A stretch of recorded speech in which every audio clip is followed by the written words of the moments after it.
In this fourth and last part of the review, we'll talk a little bit about the Second Great Awakening, followed by African Americans in the early Republic, and ending with the Age of Reform. Briefly about the Second Great Awakening, it is happening in an entirely different atmosphere than the First Great Awakening, and it proceeds for pretty much the time at the end of the 1700s through certainly the 1840s. There are many elements to the Second Great Awakening. Of course, there are the religious revivals that we saw in the earlier Great Awakening. There is, and within those, a lot of participation by groups who do not have political influence, women, blacks, and so on.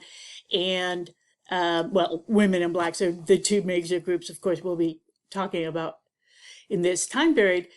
In addition, you see the continuing democratization of religion and the breaking up into different groups of religion. We see a new emphasis on religion, and also on spirituality, which is not necessarily having anything to do with organized religion. But the Second Great Awakening will spur on the ideas of voluntary organizations that will seek social reforms. We'll see again the participation of women and the beginning of a women's rights movement. All of this comes from the idea of the Second Great Awakening and Black Christianity and Black Protestantism and the growth of and as an outlet for community outreach and simply looking after their own interests. That is a big deal as well. And the Second Great Awakening certainly sets that off. As I mentioned, the rise of Black Protestantism and the building of many Black churches across the then United States in both the South and in the North. Of course, there are limitations placed on churches, particularly in the South, but it becomes for both areas of the country, for African Americans, becomes a gathering, a place and an outlet for those energies to be put toward being a community and other things, educating the children and so on. Not lacking those opportunities in white society by and large, regardless of North or South.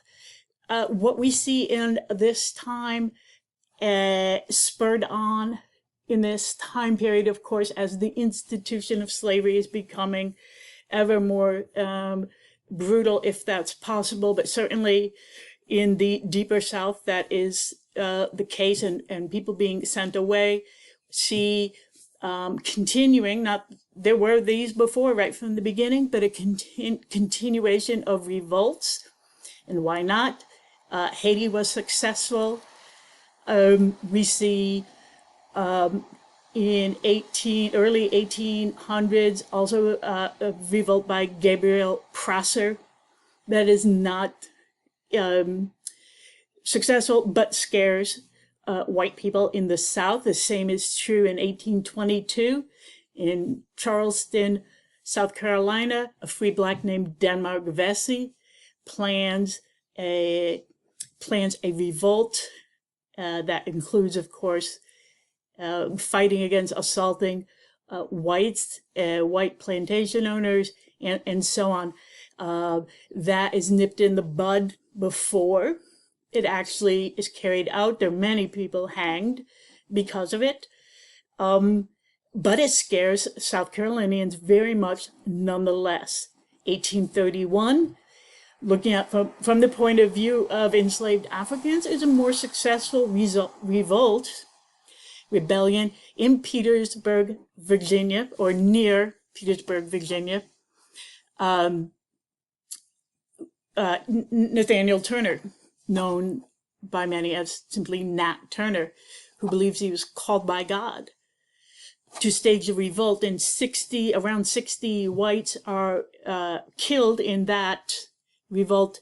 But Turner is captured, and others are captured within the month. Okay, they're hiding out, but Turner's the last he's captured, and of course executed. And he left some very interesting notes. A journalist went to talk to him in prison, and we have those. Really sort of a Nat Turner or Nathaniel Turner journal.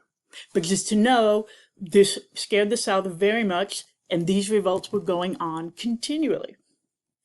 The other thing I just want to mention briefly is running away.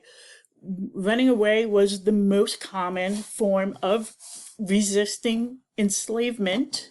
It happened so frequently that it has to be looked at as an important factor, and certainly indication of the will of many enslaved people to risk their lives to escape north or even to Canada.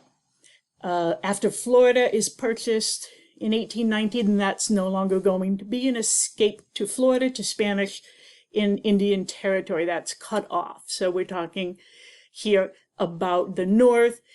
You see and it's this activism, I think we can call it that.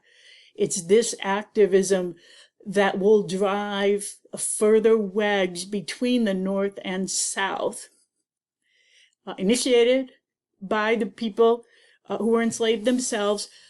The key issue about runaways is whether they should be returned or not. This issue will be explosive in both the North and the South, and the hatred of each other will grow. More on that later when we get to the prelude to the Civil War. But certainly without this pressure being constantly put on the system of slavery through this real activism, desire, of course, not to be enslaved, and willingness to try to do something about it, this will be a key component or piece in why we go to war. So keep that in mind.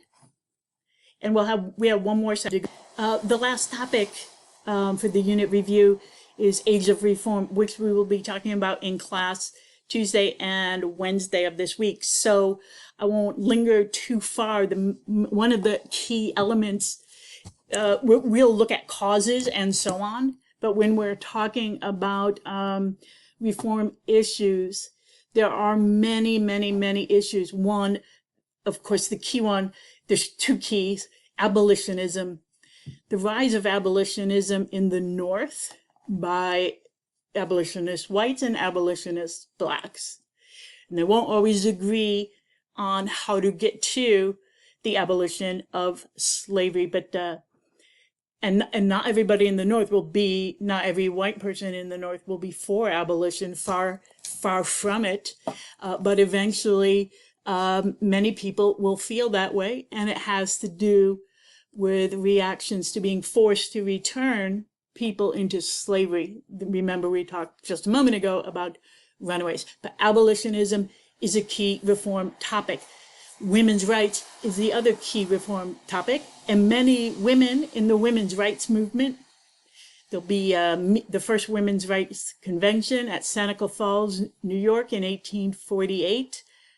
Many, if not most, of the women's rights of those involved in women's rights, members of the movement, were also members of the abolitionist movement.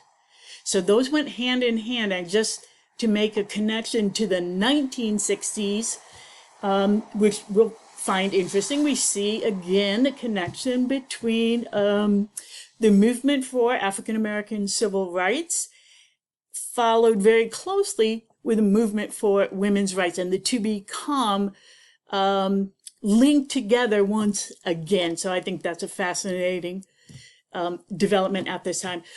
Remember the period, a lot of change, market revolution, spirituality growing, conditions different from what they were vastly, right? Maybe women are working, maybe not, but we have large numbers of immigrants. We have conditions in cities we hadn't seen before, conditions in factories we hadn't seen before. People's status and their identity feels like it's being created anew somehow, and not always for the better. Middle class, for them, things seem to get better, certainly. But it leads to a lot of issues, this new society, and that begins to be tackled by reformers who also develop these voluntary organizations I mentioned earlier. One example is Dorothea Dix from Massachusetts. She worked on prison reform, and she did a lot of good, actually, on that. The question is, mental health reform, but she visited many prisons. For her, in her mind, mental health and prisons were linked, as they actually are today as well. And she felt many mental health institutions at the time, think 1830s and 40s, were worse than prisons. And they certainly seem to be. Question of what to do with juvenile delinquents. This is all coming to the forefront. And remember, there's a lot of untapped creative energy in many, many people who are not part of the political process or have been shut out from the political process. This is just a taste of reform, but I want to end this because we're going to talk about it in class. But it's this, remember, it's all about the contextualization. It becomes a lot clearer to see why people begin to think about reform when you think about the Second Great Awakening, when you think about women and free blacks not having outlets for their enterprising ideas and so on.